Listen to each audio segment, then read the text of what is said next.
And the idea is that for every hour that you're delegating to an EA, you get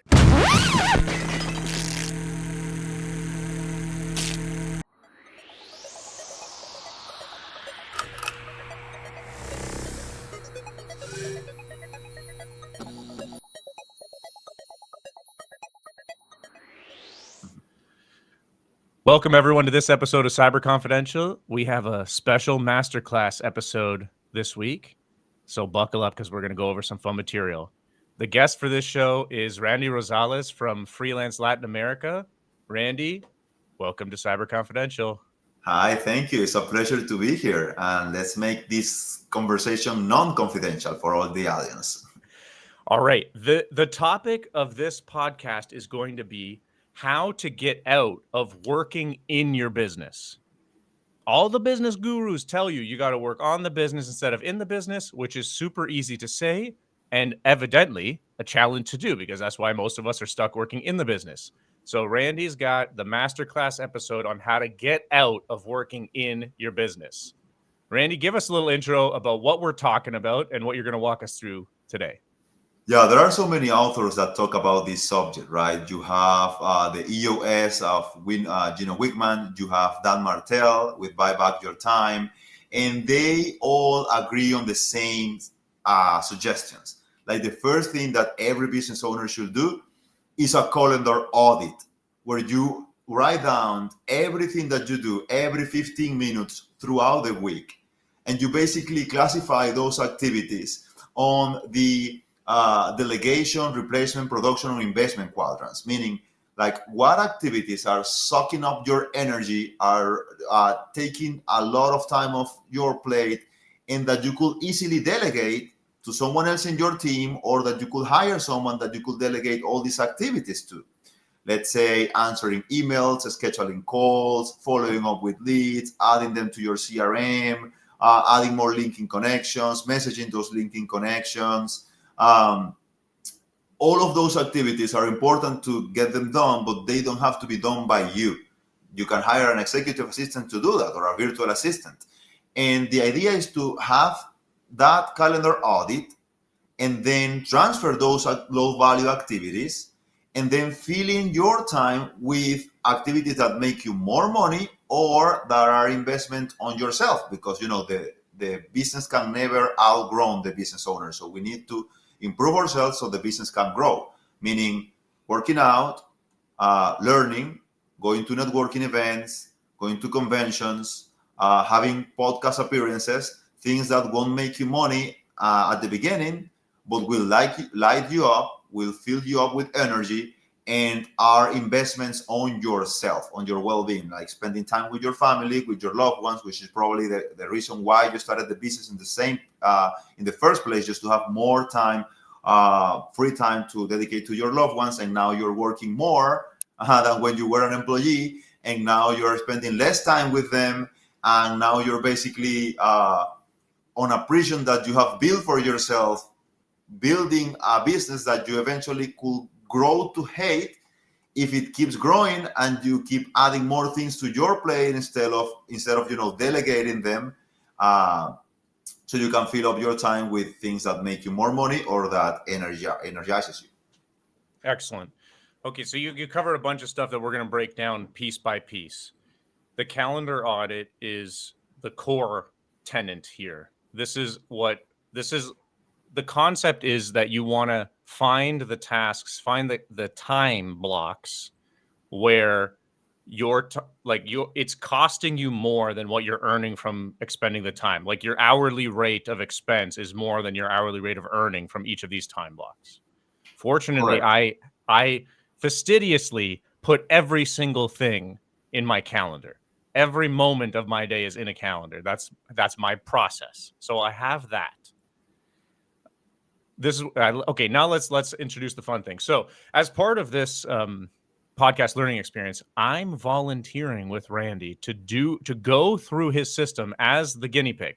I'm going through Randy's system. So we had our prep call last week. I'm signing up for Randy's program. I fortunately already have the stuff in the calendar, so we're going through the audit with Randy's team. and I'm hiring an executive assistant through Randy's program. And then we're going to do follow-up episodes of this podcast on my experience. So the stuff that Randy's talking about today is not hypothetical. We're putting it into practice, and then we're going to document and report back to the audience on how it worked. So this leads us to the first question. Let's say we have the calendar audit. Why does it seem to be that the de facto first hire in this type of working on your business and in your business strategy is an executive assistant? Why does that come up? Well, Dan Martel suggests that when you do this replacement ladder, you start by the easiest tasks to transfer. You don't want to start by hiring a COO, a Chief Operation Officer, because that's probably one, more expensive, and number two, it's more difficult for you to delegate those activities because they are more high level, the operation side of things. So you can start delegating the low-hanging fruits, the easier ones, the administrative tasks, which most business owners don't like doing anyway. So you transfer things that drain your energy and that consume a lot of time and that are cheaper to transfer. So you start doing that, all the administrative tasks. Then as you go up in the delegation ladder, then the next position that you should be transferring to is marketing. So we all business owners want to have a consistent marketing strategy and not just one-off marketing campaigns. And Paul Green actually talks about it on his book, 101 MSP for marketing MSPs. And you want to have a strategy. You want to have a strategy for your newsletters. You want to have a strategy for your linking connections, for your linking newsletters, for your linking posting, for your blog posting, for your Google My Business posting that is a reflection of your website blog posting. And you want to have a strategy for that. And a strategy needs consistency. Someone that is disciplined enough and that has enough time to do it consistently on a weekly basis every week of the year. And that's the second position that you will want to hire to replace yourself with, like marketing. Someone that takes care of marketing on a consistent, strategic basis. Then the third step, I threw in the delegation ladder from Dan's actual book. There was an additional half step there, which was customer delivery, which I think resonates a lot with the MSPs because this is like what the technicians do: value delivery to the client and customer support follow up and frequently asked questions and stuff, which is very time consuming. Even for me personally, I find myself doing a ton of that. I answer a lot of emails because my clients know that they can email me directly because I used to be smaller and they used to only think it was me. So they still email me directly and I consistently re-answer questions that are in my knowledge base. No, it's no fault to the customer. They just think to email me, which I appreciate, but I'm always re-answering the same question. I wrote all the blogs in the knowledge base, but people don't go to that initially. So this is a big time saver for me that I plan in the next couple of weeks when we get the EA on board to show them, like, here's the written answers in the knowledge base. Anytime someone asks a question, first go to the knowledge base. And there's even a little AI in the intercom knowledge base that we use. It's super handy. So the executive assistant can totally point them to the article or answer the question directly. And if not, then escalate it for me to have to answer if it requires me to actually answer it. Exactly. They can organize your inbox into different folders, and anything that they don't know how to address, they just put it in a folder of consult with Mike. And then you can see what they don't know how to address in the moment. And then they can be trained and learn how to address it in the future. But imagine how happy your customers will be if they get an immediate response.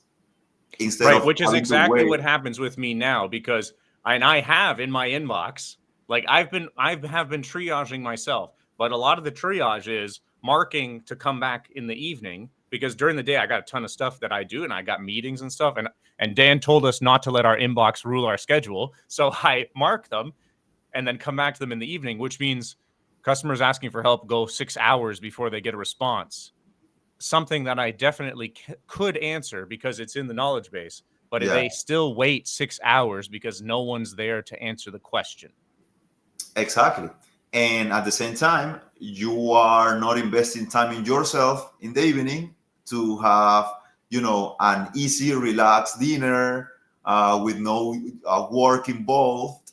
You can go fresh to sleep and recover yourself without screen time, and you can be so much relaxed and enjoy more of your free time and re-energize yourself to be ready for the next day of work. And all of those activities, you can easily delegate them to your EA. And why? Because it will cost you less than 25% of your hourly rate to delegate those tasks. And the idea is that for every hour that you're delegating to an EA, you get 4 times the return of that investment.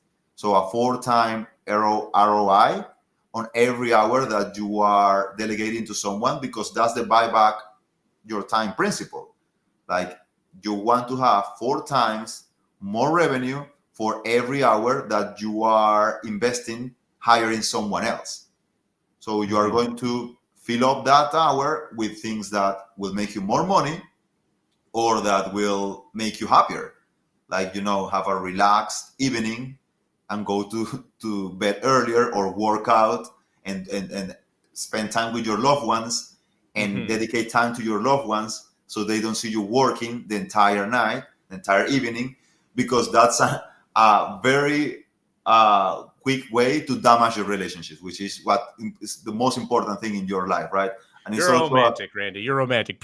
Likely, what will happen is that we can at least spend more time on the higher rungs on the ladder. Like, because that's the idea here, is that these lower rungs. Hopefully, my finger lines up with this graphic. The lower rungs of admin and customer delivery are low dollar per hour tasks for the business owner to do, so that we can then prioritize our time on the higher rungs of marketing and sales, and then ultimately business strategy, which is the last thing that you delegate.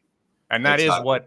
what I plan on doing with the EA that I hire with you. Is I want to spend all of my time on, like, marketing and sales and strategy. This is probably the least amount of time because I think about it when I work out, but marketing and sales is like the day-to-day task that I want to do. But right now I get caught up in the customer delivery and admin tasks, which I'm hoping to delegate to the teammate. Yeah. And eventually you also want to have a leadership team that you can delegate a bunch of the strategy to, and just have more time available also to invest in yourself. Because when are you going to find time to read those books? When are you going to find time to, go to those conventions and conferences? That's something that only you can do. When are you going to find time to work out? That's something that only you can do, right? And you need to improve yourself so you can make the business grow. Because, Dan says it, the business can never outgrow the leader. You need to grow so the business can grow. Okay, so let's say that so far the MSPs listening to this are buying into your concept here. They probably heard of Dan Martell's book because it's hot right now, and they say, I get it. I hear, not like, this is a good delegation ladder. We're going to talk about the pitfalls of not following this order. But let's say they buy into it and they come to you like I did last week and say, I want to get started. I've got admin tasks and I have customer delivery tasks that I want to delegate. How do they approach that? Give us like the first few steps from day 0 to day 30. Yeah, the most important thing is to have those tasks that you want to delegate written down. And we can help you set up a job description so you have clear roles on what you want this person to do. The second step will be to define KPIs, measurables, definition of done. Basically, you're going to tell this person how success looks like for you, for this role, for each of the responsibilities they're going to be taking on. And if they have a clear picture of what success looks like, they are going to know where to hit. Like, they are going to know where to aim, and what's success for them. And the third thing will be, and MSPs are pretty good at this, to have an SOP, a playbook, just a workflow of how the processes work within your company. And you don't have to have something to the nitty ground specifics. You can have just high level stuff. You can even use the cam recorder method that Dan suggests, like record yourself doing the work and then show it to your VA and tell your VA, use AI to develop the SOP, the written SOP for this, which is basically a checklist of everything they want to check every time they do a task for you. Like, let's say you are traveling a lot, right, to a lot of conventions and congresses worldwide. So they are going to know, like, what are your travel arrangement preferences? Like, what hotel categories you prefer? What is the hotel and hospitality budgets? What are your preferred airlines? If you prefer direct flights, or you prefer flights with stops, and all of those details are good to have them in a very high level SOP, so they know how you prefer those travel arrangements and they can do them based on that. So for me, those will be the first most important steps. Have a clear job description with defined roles, have some sort of measurables or KPIs or scorecards, or no matter how you want to call them, but tell them how success looks like for you in their role. Set clear expectations there. And number 3, a playbook. SOPs on how you want things done. Don't get to the very detail because you don't have time for that, right? The idea of hiring an EA is because you don't have enough time to go through it yourself. But you can record yourself explaining how the high level stuff works and have them develop the SOP with AI, and that will also allow you to know if they understood the videos. If they develop it right and they develop checklists that are good enough, it signals to you that they understood what the SOP was about. Tell us your personal route here, because I'm sure you're following this personally. Where do you actually write these SOPs? Like, what's the SOP document management tool that you're using? Yeah, so right now, honestly, we are using just Google Docs. So you can do it as simple as that. You can get fancier with using apps or using other software for it. But I think a Google Doc will work. Don't make it 100-page SOP that no one will read, and that things are changing so rapidly that in 1 year it will be outdated. So make it very high level. Try to make it look like as a checklist. So every time they go through a repetitive process, that you have to mark each box in your checklist, and do quizzes. Like, what we do is that we develop a high level checklist SOP, and then when you click on each activity, it gives you more details and the screenshots and the to-dos, right? And then at the end of the SOP, there is always a quiz. And you can do all of this with ChatGPT. They can do they can develop the quiz for you. They can develop the checklist for you. You just record yourself, and ChatGPT can help you build an SOP based on that. So you have a folder of Google Docs of all of the SOPs that you need your team to do. Correct. Okay. And every time they go ahead. Yeah, document the core processes as the EOS suggests, right? Don't go to document every and single process in the company, because no one is going to read that, right? And things change so rapidly that that's the brutal truth. So make it readable, make it digestible, and document the core processes, the things that are the most important ones for them to follow. Okay. So things that are more detailed than the core processes, those are just tracked in your like task management, project management type thing? Yeah, exactly. Those are part of your to-dos. And what are you using for that? So we are running on EOS. So we are recording all of that in something that the EOS calls the L10 meetings. And we're recording all the to-dos there, and we're following up based on that. And we're tracking our L10 meetings also in a spreadsheet, but you can use the EOS app or other tools. But the idea is that you get things done and that you are documenting them, and people are following up with them, and they are not kind of sitting as a pink elephant in the room that no one is addressing. Okay. What's your for you and your EA, what's the most common SOP that your EA is doing for you? So we have a big one for client support. The most support that I get from my VA is client satisfaction, how to build relationships with customers. And that's not just answering emails quickly or scheduling appointments on my behalf or adding LinkedIn connections and messaging them on LinkedIn. It's also discovering what our customers' goals are. And once you discover what their goals are, your EA can help you achieve them. Let's say that you have a customer that is interested in learning more about EOS because they want to run on EOS too. A lot of MSPs are running on EOS. So if you hear a client saying that they would like to know more about EOS, then you can ask your EA to send the EOS books to them as a surprise gift. And that will get you a lot of points with your customer because it shows that you're listening, that you're paying attention, and you're taking action based on that. But you don't have to order the book. You don't have to deliver the book. You don't have to ship it. You don't have to do all the admin work that takes to get it done. You have your EA taking care of that. And the second big thing is with scheduling appointments. So going to networking events or going to meetings is something that no one else can do for us, right? Because we like doing them. That's in the production quadrant or investment quadrant because it produces more revenue for us. But what we can delegate is preloading your year.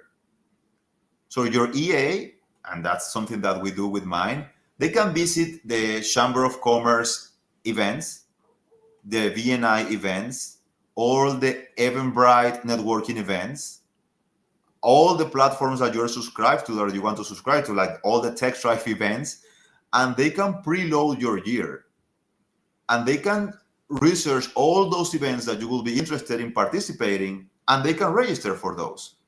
And they can do all of that, all the coordination pre, during, and post event, which means they add them to your calendar, they send you notifications about them, they send you all the research materials that you need to know about each event so you come prepared. If they have to print business cards, print flyers, or any marketing material for you to get to the event, they will take care of that. So you don't have to do it yourself. And after you go to the event and you collect all these business cards or all this contact information, they can follow up with them. They can add them to your LinkedIn network. They can message them on LinkedIn on your behalf. They can do an email follow-up with them, and they can do that for you. So you don't have to do the initial follow-up conversation. And same with travel arrangements. That takes so much time to coordinate. And that's time that is easily delegatable to someone else. It's easily transferable. Okay. This leads me to the follow-up question. You kind of merged into this. So that you talked about what's the most popular SOPs for you. What would be the most popular, or maybe better, what would you recommend the first SOPs that an EA would do for an MSP business owner based on your extensive experience serving MSPs? What if someone comes to you and says, Randy, paint this picture for me. How do I best use this new resource? What would you recommend? Calendar audit. So every business owner has different activities. Every business is different. Every calendar looks different. So the most important thing is that you really do a calendar audit and write down everything that you would like to delegate, all the admin stuff. And that way you can really be sure of how many hours this position should need and what you want to delegate first. That would be my first and most important advice. Okay, write down so it's everything contextual, you do in your you're calendar. saying. I'm looking for, there's got to be some, like you've rifled off a bunch of stuff, like the scheduling, meeting follow-ups, administrative work is too general. So the inbox triage is fine, but I don't know if that's going to get the MSPs listening as excited as it should. Like, the event calendar thing, that does sound good, because I talk to them a lot about, like, you got to go to more in-person events, and then they just don't because they don't have time. That's the phrase. But and I've been finding events for them on Eventbrite as part of my service to them. So I'm doing what their EA could do for them. So the SOP could be to the EA, here's the sources, like Eventbrite with these search terms, and our chambers in our area. We just go through every quarter and find the updated events and then put them in the calendar. Yeah, and all the preparation before the event, like have those business cards ready. There is nothing worse than going to an event without a business card. And right. I've seen that in other people, like, oh, I didn't bring enough business cards. Would you take a picture of it? And that doesn't look good, right? So, and why? Right. Because, you're so busy doing everything else, wearing so many hats in your business that you just didn't have time to design and order new business cards. And okay. So here, the follow-up question there is, like, I hear this a lot, and you and I were talking about this off cameras. It sounds like you have stored in your mind many SOPs that are universally applicable. Like this particular one. Let's keep going with this one. The SOP, standard operating procedure. The SOP is quarterly go through these different networking event repositories, find the calendar events, put them in the business owner's personal calendar, and then, like, 3 days before, send the prep package so they know what to say, what the talking points are, who the audience is, and then make sure on their desk are a stack of business cards. That SOP you've probably written already. If you had that as like a copy paste for each of your MSP clients, that would certainly help them get up to speed. Because writing the SOPs is the lift. That's the friction that everyone has to go through. I mean, I've been doing it for the last 6 weeks almost, writing SOPs, preparing for today. That's how much I'm hoping that this saves me time. But it took me 6 weeks of, like, recording myself and like getting ChatGPT to write stuff. But if you had them already, that would make this process a lot easier. What do you say to that? Yeah, absolutely. And there is a template, and even Dan Martell has its own EA playbook template that you can use and customize for your needs. Like, let's say that there are MSP owners that want their EA to do invoicing to clients, and also they want them to do billing, and they want them to do collection, and they can do all of that. Because if you as a business owner are doing it and you can do it, why someone else wouldn't? Like, they will have more time than you to do it. And saying, in this admin work phrase that it includes so many things, just list the ones that are sucking up your time and energy, the ones that you hate doing. So that's a very good first important step. Like, write down all the things that you hate doing that you would like to delegate to someone else. And then you will see that you're spending your time in so many things that really actually don't drive your business growth. I think I'm going to challenge you on that. I think the risk there is that an MSP owner, because I've talked to them about this, and they'll say, I hate doing sales. I want to delegate sales. But that's counter to what Dan teaches. Dan's not saying delegate stuff you hate, because likely if you hate it, you haven't written it down properly, and it's undefined, and you have no process, so you can't delegate it. How I interpreted the book, which I am pointing to because it's right over my shoulder here in the mirror, you can only delegate if you've written a clear enough SOP that someone can follow, and if they follow, success is achieved. Right? That's the core concept, right? Yeah, the idea is that you do a high-level SOP, and he suggests to do the cam recording method, right? Record yourself doing the work that you want to delegate, but then have this person do the detailed written SOP with the checklist, so that you make sure if they understood.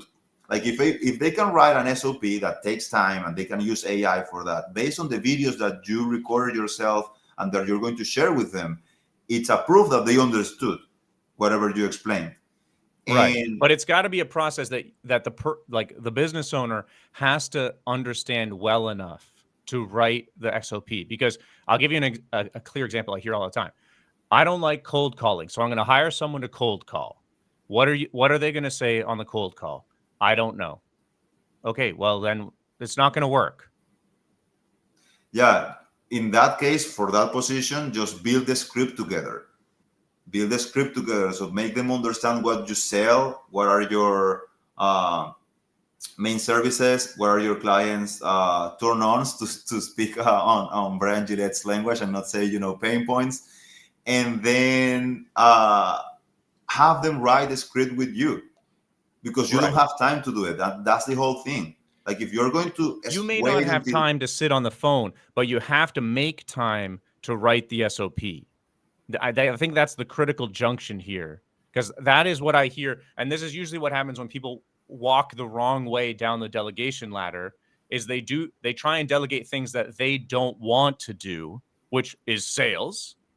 So they try and delegate that without a clearly written SOP, and then they're just delegating it to someone who doesn't have enough information to accomplish it, and then it doesn't get accomplished. yeah, and then you're blaming it on the other person, right? Right. Uh, In fact, it's the SOP that's to blame, and that we can be unemotional in that way. Like the SOP is the what should we call this? The Constitution. As long as the SOP is meaningful and executing the SOP results in success, then the team member should be able to execute it. And if not, we update the SOP.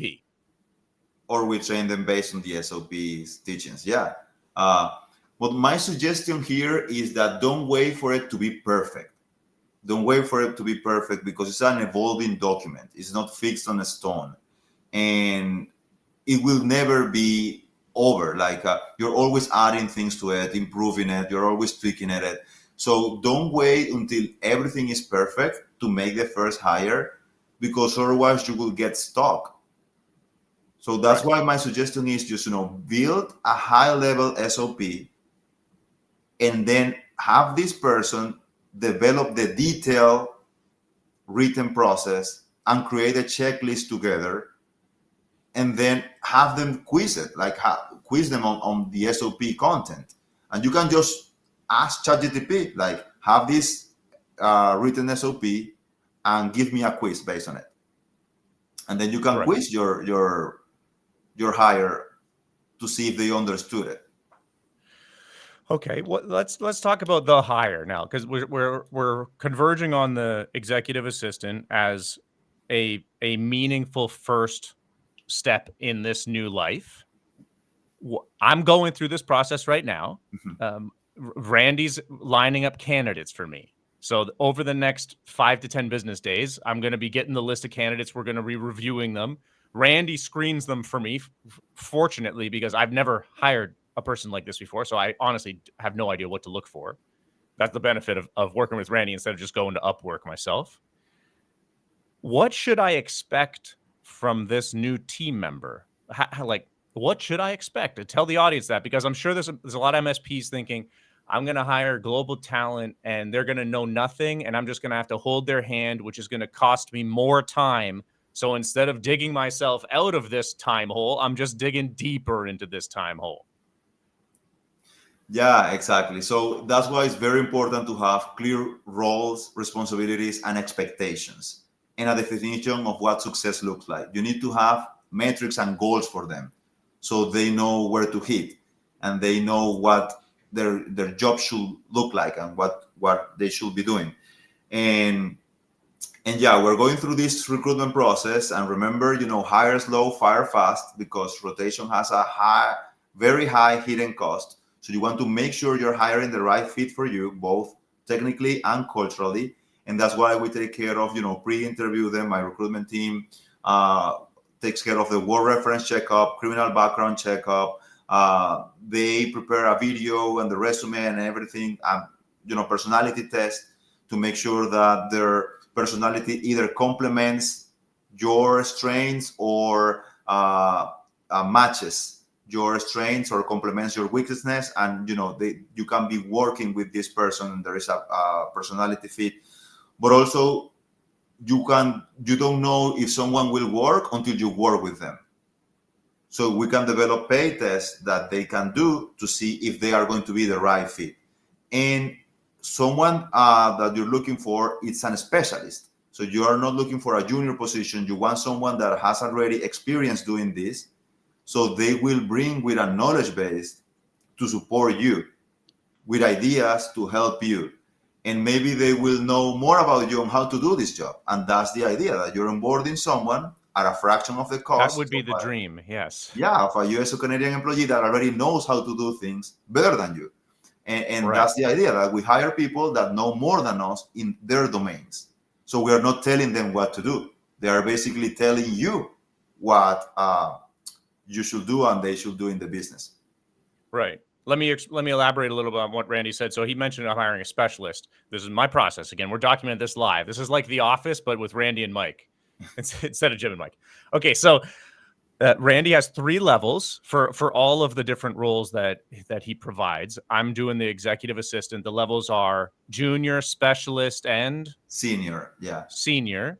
So tell us what I could expect for an EA role from all 3. And then I followed your guidance. You told me to get a specialist. Tell everyone why you told me that, knowing my persona is like, this is the first time I'm doing it. Like, I'm taking it off the book and put it into real practice now.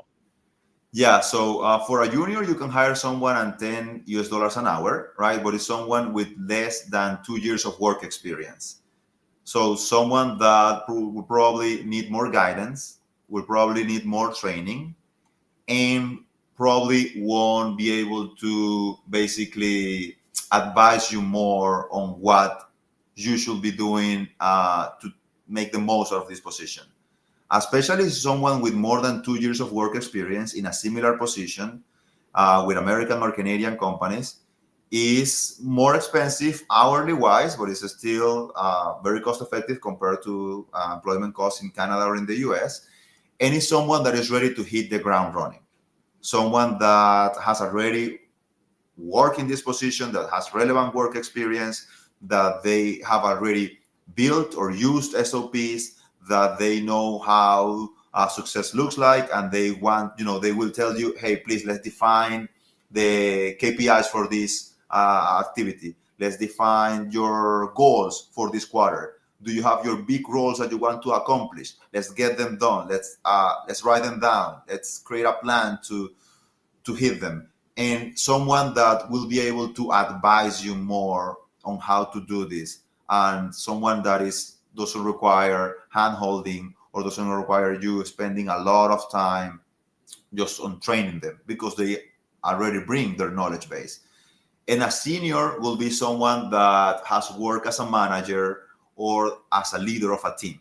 So someone with leadership skills, someone that has more than 4 years of work experience and they are ready to lead a team.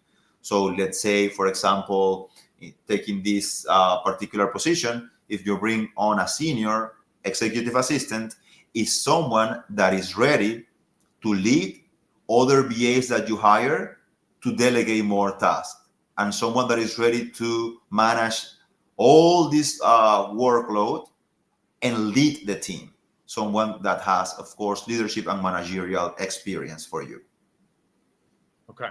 So that's why we went for the specialist, because it would be, I know that I'm taking on the responsibility. Like, I have to make the SOPs. That's my contribution to this relationship. At It least the will high be level stuff. Yeah. right.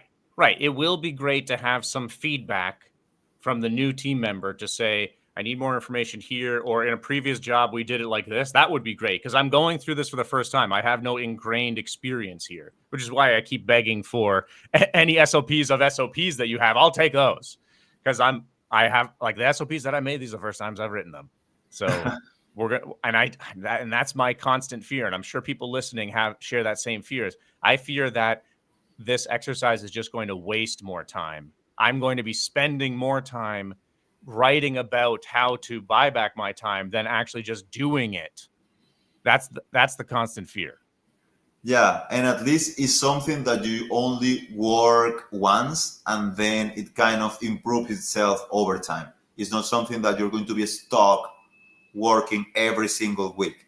It's something that you develop so the relationship is successful, and then you delegate to the EA any update or improvement of the initial document that you use as a start point. Okay. All right. Well, we're going through this process. You can see now it's not Randy's doing the masterclass. He's the host this week. I'm the guest. I'm the guinea pig. I am signed up for Randy's program. An EA is coming my way. I've been writing SOPs for weeks. Hopefully the right way, constantly wringing my hands that I have enough of a time chunk to delegate to buy back my time. But I'm going through this process now. So the plan for this podcast mini series is this is episode 1 of the mini series. We're going to do probably like 30 days in 30 days from now. So mid-April, but we'll be we'll be a few weeks in. It'll probably take 1 or 2 weeks to get the EA onboarded. So maybe mid-May, 30 days after we get the EA onboarded at Iceberg, we're going to do a follow-up on the first 30 days of my experience, what the hiring process was like and what the rubber hitting the road was like for the first few weeks. Randy and I are going to review that, and then we're going to do a follow-up episode, and then we'll do more afterwards, like first 90, first 180 to qualify for everyone listening whether I have bought back my time. And I'll make a calendar audit. I can't share it right now because I didn't like obscure any of my events, and there's private information there. But I'll create a calendar audit of the pre-life, what my life was before, because I have everything that I like. Every single facet of my life is in my calendar. Don't look at my calendar. And then we'll do like the first 90 days. We'll show how it's changed. And then after the first 180 days, we'll also show how it's changed so that anyone listening can use that to map whether this is going to be the experience that moves the needle for them. Sounds like a plan. Excited. Me too. Nervous excitement, Randy. All right. Well, for everyone listening, thanks for joining this fun special mini series episode 1 of Cyber Confidential with Randy Rosales from Freelance Latin America. This is the mini series of how to get out of working in your business, because we're all trying to work on the business, and Randy's got the playbook for using executive assistants and virtual assistants among other talent to help you get out of working in the business. And I volunteer as the guinea pig. We're doing it live with Cyber Confidential. Randy, thanks for joining the show. Thank you for having me. It's a pleasure to be here. All right, final words. Tell everyone where they can find out more about you. I know you're hitting it hard on LinkedIn, so tell everyone to follow you on LinkedIn. In the show, when we post this on LinkedIn, we'll put your contact info, but give us a short piece on Freelance Latin America to close it off. Yeah, Freelance Latin America is a staffing agency. We have more than 120 people placed all over South America, and we help MSPs and other companies just buy back their time and hire not just executive assistants and virtual assistants, but also IT help desk support, service desk managers, project managers, marketing specialists, and a bunch of other positions at a very cost-effective rate. And it's basically a win-win deal because you're helping someone in South America to make a top-tier salary, and also saving thousands of dollars at the same time for your business. And yeah, actually, this picture is from one of our offices in South America that is rented by one of our MSP customers from Oklahoma. So yeah, we have a bunch of MSPs working with us and creating these relationships with great talent in South America, and we'll be happy to help. Fantastic. All right, everyone. Thanks for joining this special first part mini series of Cyber Confidential on how to get out of working in your business with Randy Rosales and me, your host, Mike. Thanks very much. Stay tuned for the follow-up episode. We're going to do first 30 days of hiring a VA at Iceberg Cyber. Enjoyed this episode? Hit like, drop a comment, and subscribe.